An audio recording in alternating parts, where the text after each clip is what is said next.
સુરત શહેરમાં ગુનાખોરી ડામવા માટે પોલીસ એક્શન મોડમાં આવી ગઈ છે।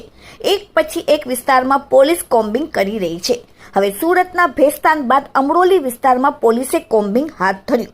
અમરોલી વિસ્તારમાં રાત્રિ દરમિયાન વિશેષ કોમ્બિંગ હાથ ધરવામાં આવ્યું હતું। ડીસીપી, એસીપી, પીઆઈ અને તેની સાથે 100 થી પણ વધુ પોલીસ કર્મચારીઓની સાથે કોમ્બિંગ હાથ ધરવામાં આવ્યું। अलग अलग टीमों बनावीने कोम्बिंग हाथ धरवामां आव्युं। आ टीमोए फिजिकल वायोलन्स अने अन्य गुनाओमां संकळायेला आरोपीओना घरो पर सीधी कार्यवाही हाथ धरी हती। अमरोलीना कोसाडावास, छापराभाठा, वरियाव, उत्राड़ विस्तारमां चेकिंग हाथ धरवामां आव्युं। दरेक आरोपी हालमां शुं करी रह्यो छे अने ते घरमां हाजर छे के केम ते अंगे तलस्पर्शी तपास करवामां आवी हती।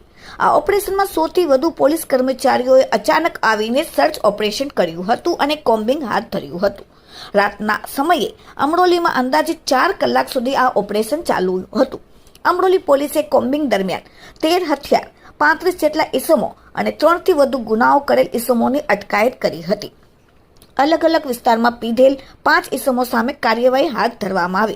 आ साथे तडीपार 3 इसमों भागता फरता हता तेमने पण पोलीसे पकड़ीने कायदेसरनी कार्यवाही करी। Bureau report, daily India TV, सूरत।